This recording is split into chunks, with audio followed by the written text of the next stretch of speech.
Good morning.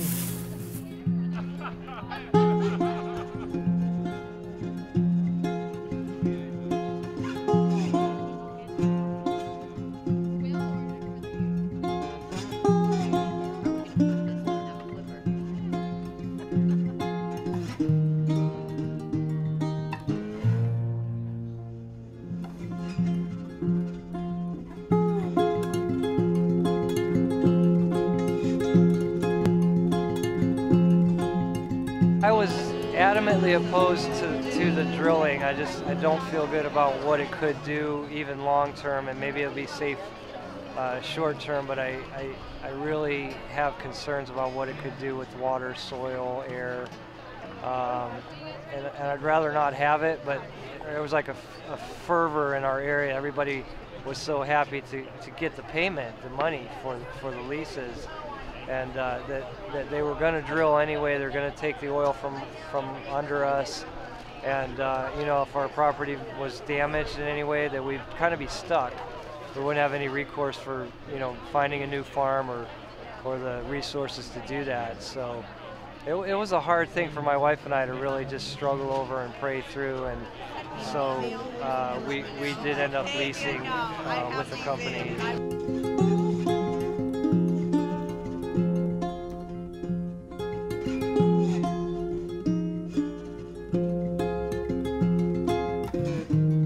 Many are quite surprised to find out that organic farmers are allowed to sign a lease with the gas company. They are, because just because a farmer becomes organic, they don't give up any rights. That's all we do, is just ensure that organic integrity and compliance to the rules is established at all times.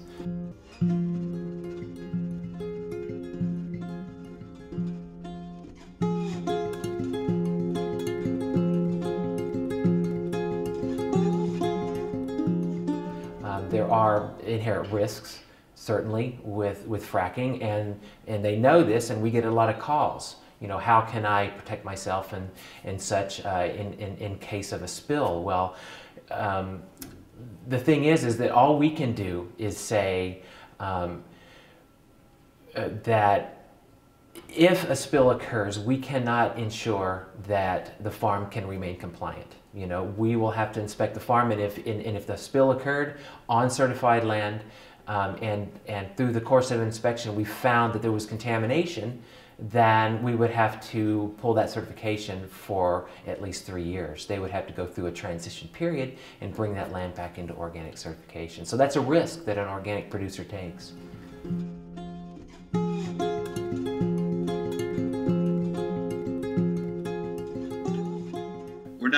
We're not looking exactly at farming, but the only component we could talk about is there what we would call a pathway from the well to the farm that could potentially get into the food, and we see that pathway as air, water, and soil. There's a lot of particulates, volatile organic hydrocarbons. There's some chemicals, radium, for example.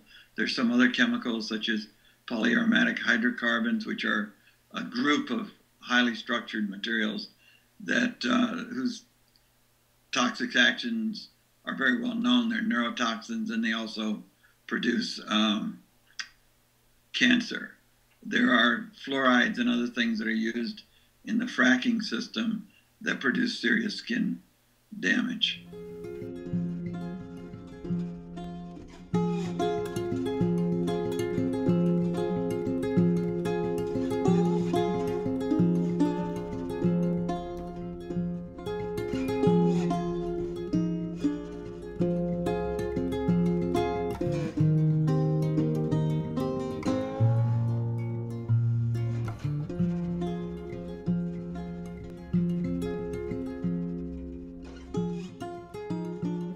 How has shale gas drilling affected farming community in Pennsylvania, in this area? Well, the biggest effect on the farming community in Pennsylvania of the natural gas exploration boom, if you will, is that it has greatly divided the community.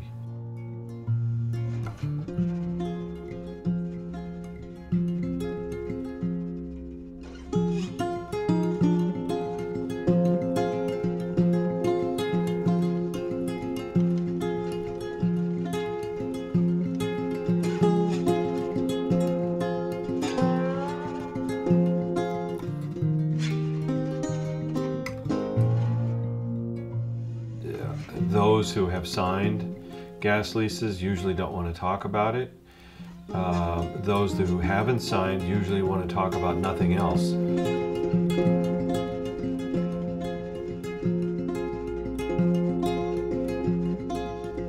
You know, not only do we have a problem in terms of farmers being able to talk to each other about what they're doing and what kind of deal they got. In many cases, the contracts keep them from talking to each other about what the gas company has guaranteed them.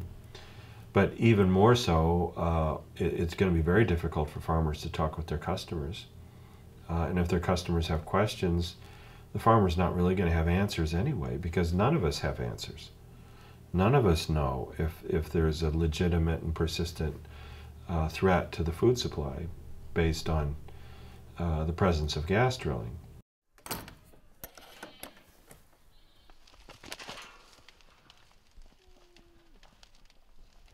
My name is Stephen Cleghorn.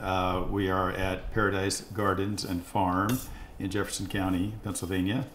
And it is a 50-acre certified organic farm. Its main business right now is a goat dairy and creamery where we make fresh cheeses, bottled milk, and 2 types of yogurt. We bought it in 2005. It was an old farm that was melting into the ground, all the buildings, and we completely renovated it and added completely new elements to it, like a goat dairy creamery.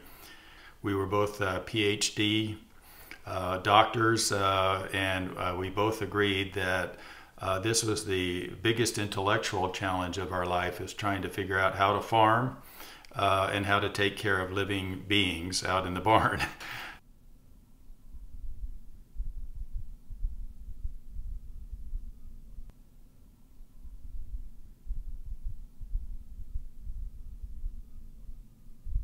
I subsequently learned that a new lease had been put on the land by the person that owns the deed to the mineral rights, that he had been paid $80,000 or almost $1,500 an acre in bonus monies for signing this lease.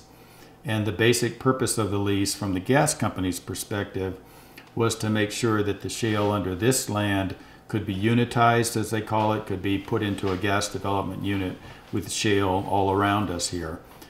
So the lease gives the gas company the right to do that. And as far as the owner of the deed is concerned, he got a big bonus for a deed that he bought for $150 back in 1996 at auction. And he's looking forward to 12.5% royalties if there's ever drilling under this land. If there was drilling, fracking underneath your land, what would that mean for you as an organic farmer? It's hard to say. It depends on how it would manifest itself on the surface. If it did manifest itself on the surface, one of the most obvious ways it could is that my well could become contaminated. And my well is not only what I depend on to live here in this house, but it supplies my dairy. And I get it regularly tested twice a year for coliform bacteria and other problems that might affect the cheese-making operation. Were it to be contaminated by the types of substances that are in fracturing fluid, it would be ruined forever, and there would be no recovering from it. So the livelihood of this farm would be destroyed. How do you then monitor? What kind of tests do you do regarding soil or air emissions? Right. Well, we don't do any air emission tests, but soil tests are not mandated unless there's a particular issue. If we know that perhaps contamination has occurred, or if there's a risk of contamination, a certifier can call for a soil test. I guess it could be certified organic, but I'm not sure how you could do it, because you don't know what the chemicals are to look for. We have to realize that in the deep shale, it's very, very warm. There's lots of chemicals down there, and you're injecting other reactive chemicals into the ground, into that very hot thing, which in a chemical lab would be called a retort. So it's impossible to predict what sort of chemicals are going to be recreated when that comes out. And there is drilling happening in your neighborhood. How does that affect your... Well, from my research on that question, If a well site was within even a half a mile of us, we would be looking at very serious air pollution impacts. The air pollution itself settles onto the pastures. We could be seeing contaminants become part of the soil. But my concern actually goes deeper than that. You see the goats there in the field right now. They're breathing this air just like we are. They're much more susceptible to those toxins than we are. If we think about what the Marcellus activity might do to agriculture, one concern is ozone and ozone production on a regional basis. So if we increase ozone levels around in western Pennsylvania and the Alleghenies, that's going to lead to a certain amount of crop damage. It's not a local, but a cause of concern over the whole region. Locally, I don't think, speculation, but I have a hard time being too concerned about air emissions influencing soil locally. There's just not enough material of the kind of like formaldehyde, a toxic we would be worried about. Deposition of formaldehyde into the ground is just not a big number. Breathing that in again and again, then if it's a cause of concern for a person, it's probably a cause of concern for the health of some animals. No one, to my knowledge, has done a study if that influences the quality of the meat and all those other things. But if you're concerned about human health, you're probably concerned about animal health. If you're worried about climate, then it's methane and carbon dioxide, and you're worried about the globe.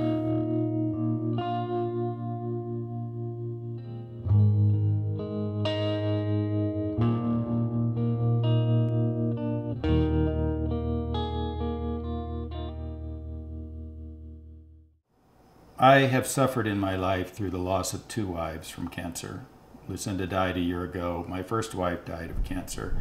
I act in the spirit of the founders of this nation, who proclaimed in our Declaration of Independence that, quote, the laws of nature and nature's God, unquote, entitled them to throw off the oppression of the British Crown. I act, we all act, to throw off the oppression manifesting itself in the threat of fracking for methane gas, an extreme form of fossil fuel extraction. My friends, here now she declares a new right of love on the surface and below this farm that no gas drill will ever penetrate. Come, be with us now. Dr. Lucinda Hart Gonzalez.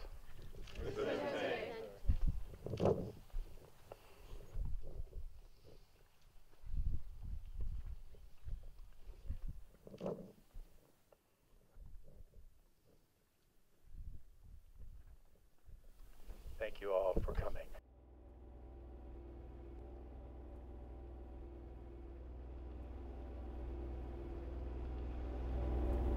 My name's Maggie Henry. I have an 88-acre farm in North Beaver Township, Pennsylvania. I do poultry, meat, birds, and turkeys. I have eggs, layer chickens. I have cows and Berkshire pigs.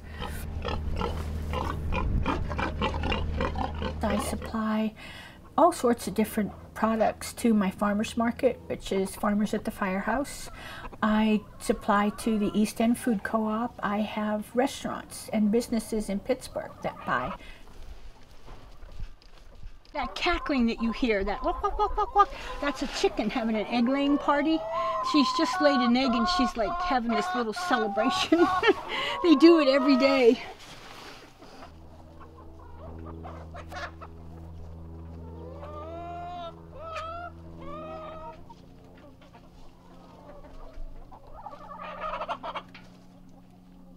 But the thing that makes the drilling around here unique is right now we are in the middle of a historic oil field there, and this is actually written up in the literature. And I got a map that I acquired, a USGS map, certified, the whole 9 yards, from the Meadville office of DEP that shows the location of over 1,500 wells in this 6-mile radius. I just don't understand how DEP granted them permits to drill in this area.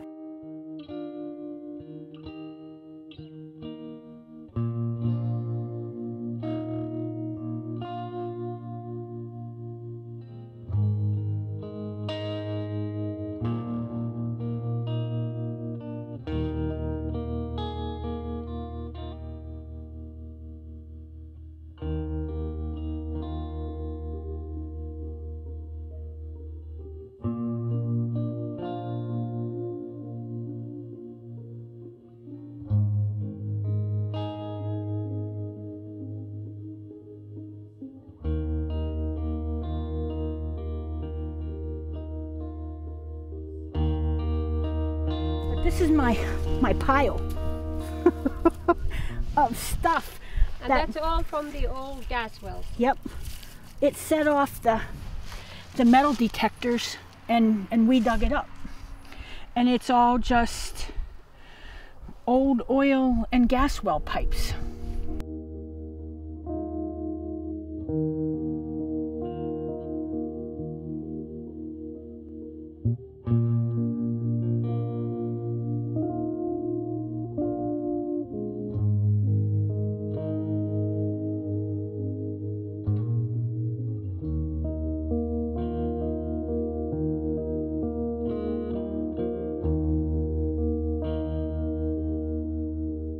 Unbeknownst to us, my mother-in-law leased the land in 2006 for $3 an acre, $256 a year.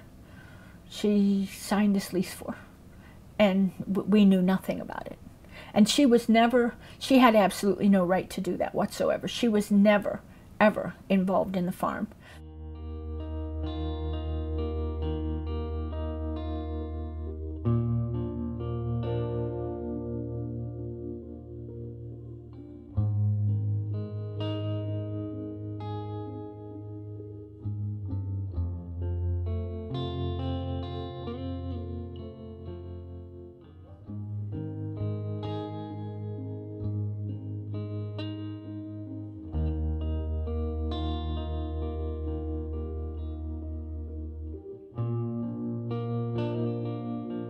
What does a 60-year-old do when they, have the carpet yanked out from underneath it?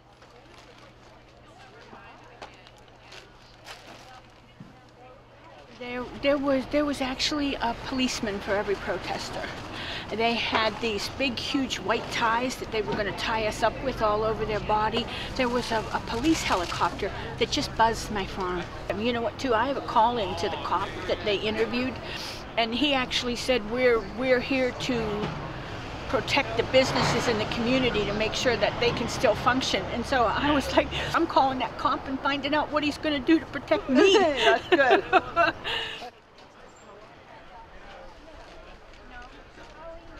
I think we both have mixed ideas about it. I think it's a good thing economically for Pennsylvania, but I think the environmental costs are probably being masked by the current Corbett administration. Have you heard about Maggie's concerns?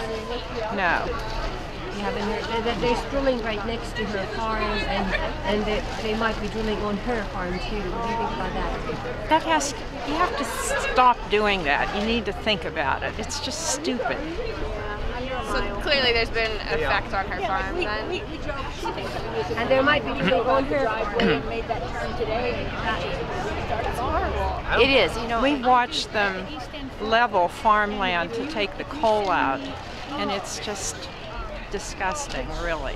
If they're doing that, how would you be able to tell that it was affecting the crops, the products? I don't feel it should be allowed near any farming. There's no real proven link between fracking and poor quality food. There certainly have been indications of livestock illness that would cause one to be concerned about, well, what kind of an effect would that have on the meat or milk that come from that livestock. But I really don't think it's fair for people who are against gas drilling to try to scare other people about the quality of the food in order to make their point, when that has a corollary negative effect on farmers who, in many cases, may be trying to do all the right things.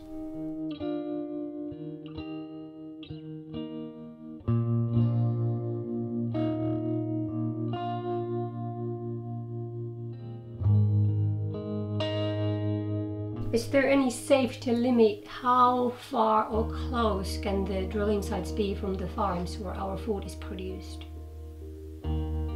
I'm gonna make an educated estimate and say that it's probable that I would be comfortable with 5 miles. This is not only a problem with the organic farms, clearly. It's a problem with all farms, for even commercial farms. I don't believe I've ever seen a problem as widespread as this with as little information collected about it and as lax an attitude in terms of the sense of urgency and the sense of responsibility on the part of the state, the federal government, and for all that matter, the drilling industry.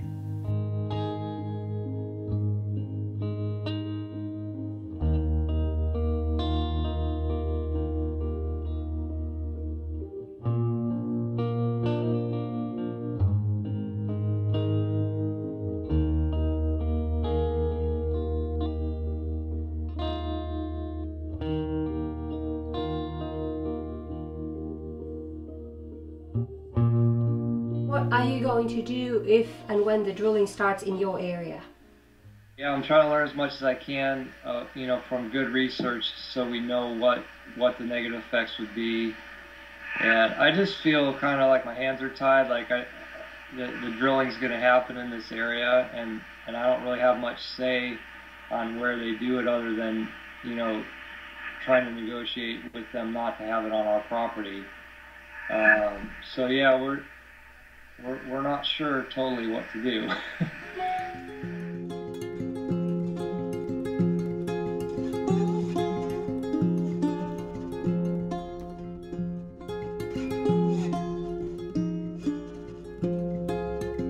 We butted heads at the conference about whether drilling should go forward. But afterwards we had dinner, and I was telling him what I was going to do, and he heard me as a human being. He understood what I was trying to do, and he said, you know what, you can actually protect your land in that way through a deed restriction or an easement. This is something that is a very big deal, in the sense that it's the first time any private landowner in the United States of America has put such an easement on their property. So what we're doing with the easement here, the Environmental Legal Defense Fund, as well as myself and Nature, thank you Nature, is we're putting us all together in a partnership to declare and protect and sustain the rights of nature in perpetuity on this land. That's one part of the easement. The other part is to declare forever what Lucinda and I started here, that this farm shall be used only for organic agriculture. I think that this is a way that people in communities living within jurisdictions where the elected government will not act out of conscience to protect community rights, where the individual landowners can take it upon themselves and to become an example for the community.